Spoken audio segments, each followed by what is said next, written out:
Mesdames, Messieurs, bienvenue et merci de suivre ce journal. Joseph Kabila, en séjour de travail dans la province du Tanganyika, après Lubumbashi, dans le Haut-Katanga, le chef de l'État s'est rendu le jeudi 6 décembre à Kalemi, où il s'est entretenu avec les notables de la province et les candidats députés nationaux et provinciaux. Et puis le président de la Commission électorale nationale indépendante, Corneille Nangaa Yobelo, a démenti les rumeurs sur un quelconque report des élections. Devant les patrons de la presse nationale et internationale, les patrons de la centrale électorale a déclaré que le dimanche 23 décembre 2018, les Congolais iront voter. Enfin, la compagnie aérienne congolaise Congo Airways a été interdite de survoler l'espace européen. Avec tant d'autres compagnies africaines, il est reproché à Congo Airways le manque de sécurité pour ses passagers. Un non-événement, rétorquent les autorités de cette compagnie. Le président de la République, Joseph Kabila Kabange, est en séjour de travail à Kalemi, capitale de la province du Tanganyika.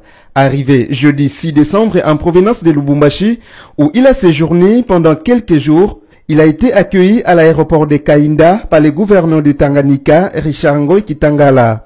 Après la traditionnelle cérémonie d'accueil, le cortège présidentiel s'est dirigé au chapiteau Amani, au gouvernorat du Tanganyika. Au menu du séjour de Joseph Kabila, des entretiens avec les notabilités de la province et les candidats à la députation tant nationale que provinciale.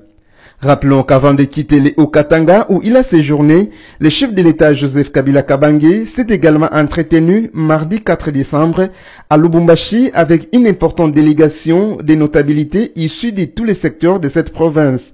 Avec eux, il a confirmé l'organisation des élections présidentielles, législatives, nationales et provinciales le 23 décembre 2018. À cette occasion, Joseph Kabila, après avoir souligné le caractère irréversible du processus électoral en cours en RDC, a invité ses interlocuteurs à sensibiliser leurs bases respectives pour une participation massive à ces scrutins qui doit se dérouler dans un climat apaisé. Corneille Nangaa dément les rumeurs sur les reports des élections le 23 décembre 2018. Le président de la Commission électorale nationale indépendante, Corneille Nangaa, a tenu à éclairer l'opinion, tant nationale qu'internationale, sur l'irréversibilité de la tenue des élections le 23 décembre. Face aux rumeurs qui circulent sur les réseaux sociaux à propos d'un quelconque report des scrutins, le patron de la centrale électorale, devant la presse internationale le jeudi 6 décembre, a rassuré qu'il n'en est pas question.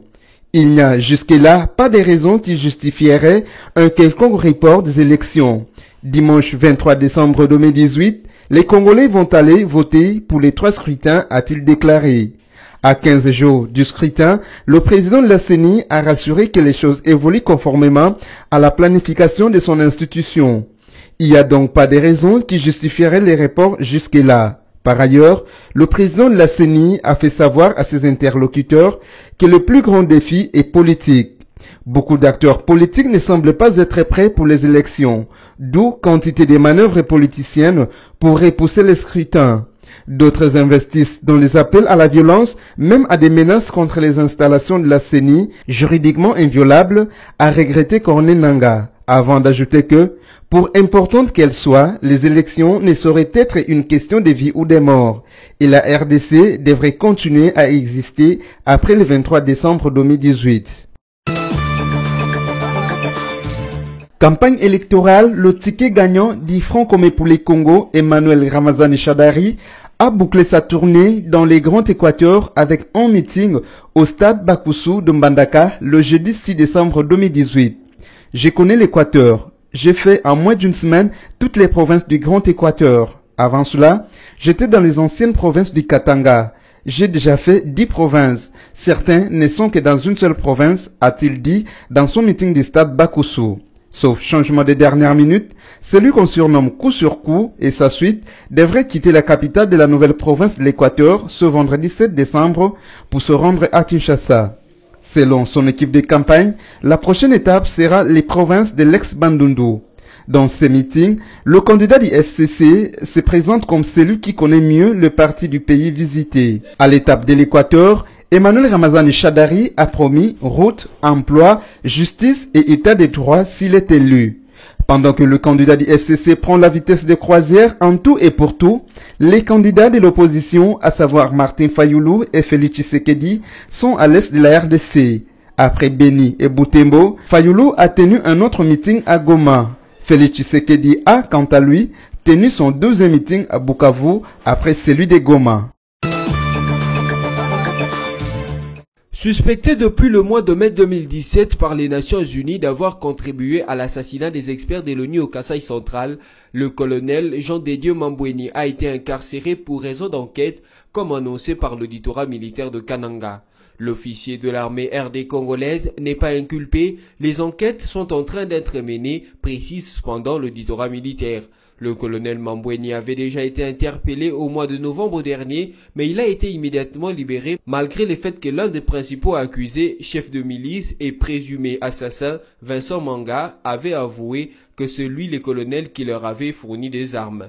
C'est à l'issue d'une audience riche en révélations que le colonel Mambweni a été arrêté. D'abord un enregistrement d'un déjeuner entre l'officier et les experts tués 2 jours avant le meurtre transmis à la justice militaire par l'ONU et puis son contenu. Sachant que jusqu'à cet instant, le colonel assurait n'avoir pas vu les experts Zaïda Catalan et Michael Sharp avant leur mort et de ne les jamais avoir mis en relation avec un ancien collaborateur de l'ANER présenté comme leur traducteur.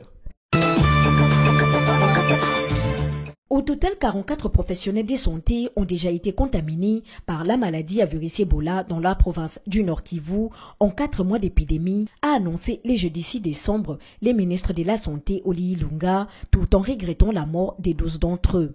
C'est devant la presse que le ministre de la Santé a brossé les bilans de ce que la maladie à virus Ebola a causé depuis sa déclaration le 1er août dernier dans les territoires de Beni.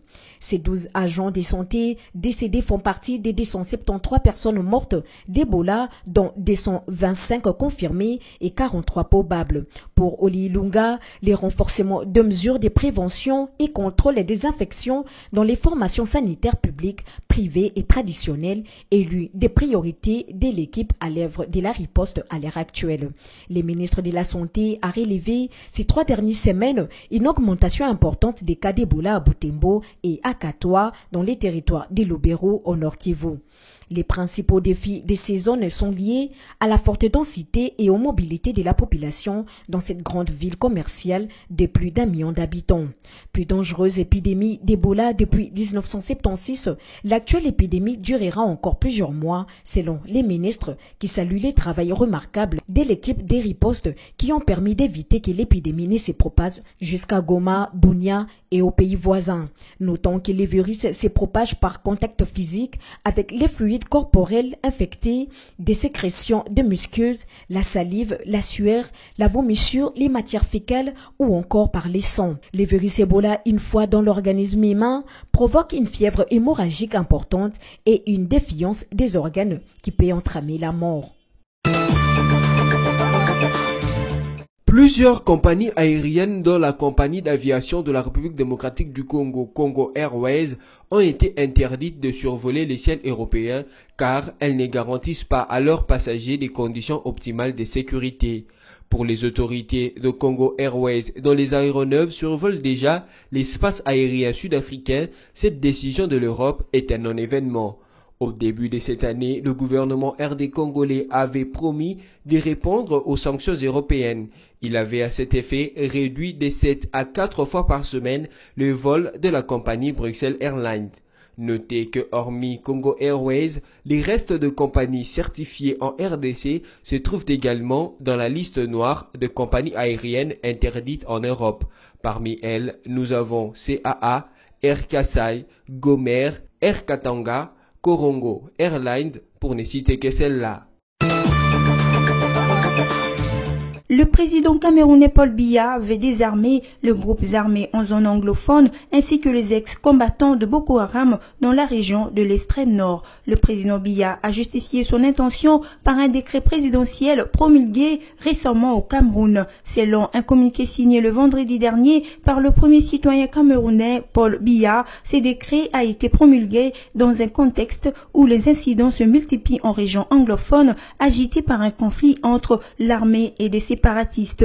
À l'effet de ces décrets présidentiels, un comité national de désarmement, de démobilisation et de réintégration pour les combattants des zones en conflit a été créé. Question de permettre d'accueillir et de désarmer les ex-combattants de Boko Haram et des groupes armés des régions du nord-ouest et du sud-ouest.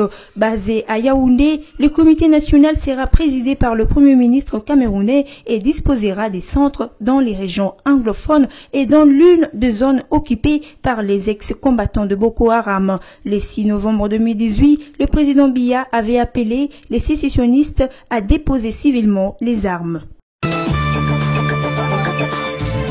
Mesdames, Messieurs, à présent, les rappels des titres. Joseph Kabila en séjour de travail dans la province du Tanganyika. Après Lubumbashi, dans le Haut-Katanga, le chef de l'État s'est rendu le jeudi 6 décembre à Kalemi, où il s'est entretenu avec les notables de la province et les candidats députés nationaux et provinciaux. Et puis le président de la Commission électorale nationale indépendante, Corneille Nangaa Yobelo, a démenti les rumeurs sur un quelconque report des élections. Devant les patrons de la presse nationale et internationale, le patron de la centrale électorale a déclaré que le dimanche 23 décembre 2018, les Congolais iront voter. Enfin, la compagnie aérienne congolaise Congo Airways a été interdite de survoler l'espace européen. Avec tant d'autres compagnies africaines, il est reproché à Congo Airways le manque de sécurité pour ses passagers. Un non-événement, rétorquent les autorités de cette compagnie. Ainsi s'achève cette session d'information. Merci de votre attention soutenue.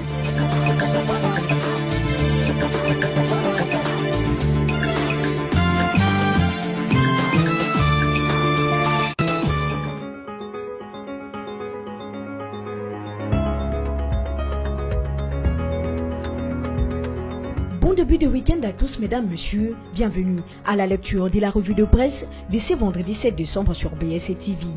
Démarrons cette revue de presse avec Forum des As qui note à sa une, tordant les coups aux rumeurs, Corneille Nangaa, les élections auront bel et bien lieu le 23 décembre. Il y a jusque-là pas des raisons qui justifieraient un quelconque report, rassure les patrons de la centrale électorale bien à son poste. À 16 jours du scrutin, la CENI est en train d'un point de vue calendrier dans la période critique. Mais pas de quoi mettre son président dans une situation critique.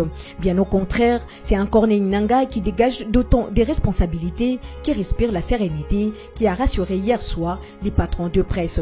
Dimanche 23 décembre 2018, les Congolais vont aller voter pour les 3 scrutins. Plus de doutes possibles, le calendrier de la CENI sera tenu. L'assurance est venue du numéro 1 de la centrale électorale en personne. Les choses évoluent conformément à notre planification. Il n'y a donc pas de raisons qui justifieraient les reports jusque-là, tranche les présidents de la CENI. En cette période qualifiée techniquement de critique, la jonction entre les matériels ainsi que d'autres documents avec les personnels est avancée. La formation du personnel est au 5e niveau, c'est-à-dire à la hauteur des 236 sites de formation sur une échelle qui en compte 6. À savoir, les 2 premiers se situent au niveau national, les 3e à la hauteur provinciale et les 4e au niveau territorial. D'ores et déjà, tous les matos sont arrivés aux 236 sites de formation. Voilà les 5e niveaux expédiés. Reste les 6e. Ces derniers concernent les sites de vote et sera évacué dans les prochains jours. De quoi fonder l'assurance du patron de la CENI. Même si face à l'inquiétude, l'ambiance il n'exclut pas les contraintes extérieures à la centrale électorale, comme par exemple l'épidémie d'Ebola dans la région des Béni. Poursuivons cette revue de presse avec Actualité.cd qui écrit RDC après l'Équateur, Chadari annoncé dans les provinces de l'ex-Bandundu. Emmanuel Ramazani Chadari a terminé sa tournée dans l'ex-province de l'Équateur. Il a bouclé ses périples par un meeting au stade Mbakusu au Mbandaka. Lui et sa suite quittent la capitale de nouvelle province de l'Équateur ce vendredi pour se rendre à Kinshasa. Selon son équipe, la prochaine étape sera les provinces de l'ex-Bandundu. Dans ces meetings, les candidats du FCC se présentent comme celui qui connaît mieux les parties du pays visitées. Chaque fois, il se fait non seulement accompagner des cadres du FCC, mais aussi de gouverneurs de provinces visitées. Il promet route, emploi, justice et état des droits choix s'il est élu. Bouclons cette revue de presse avec Radio Okapi qui note 8 morts dans des combats entre les FARDC et des hommes armés à Djungu. 8 personnes sont mortes et plusieurs autres blessées dans un combat qui a opposé mercredi 5 décembre les forces armées de la RDC aux forces armées non identifiées dans les territoires de Djungu en Ituri. Les sources locales rapportent que les tirs se sont poursuivis jusqu'au jeudi 6 décembre dans la matinée vers les collines de Ouago où se sont retranchés les assaillants. Selon Polio Molindro, les chefs des collectivités des Baïmano, les assaillants murés d'armes blanches ainsi que des fusils ont tué des civils âgés respectivement de 70 ans et de 33 ans. Les drames a eu lieu au village Ndjakoulou dans les regroupements Mbuku la nuit de mardi à mercredi. Les assaillants se sont enfuis après leur forfait en important 38 chèvres, a ajouté Polio Molindro. Les porte-paroles de l'armée en Ituri, le lieutenant Jules Ngongo, reconnaît pour sa part la perte des 2 soldats congolais tombés sur le champ. Il ajoute que les 4 assaillants ont été tués et plusieurs autres ont été blessés lors de ces accrochages. C'est la fin de cette revue de presse. Mesdames, Messieurs, merci pour votre attention soutenue.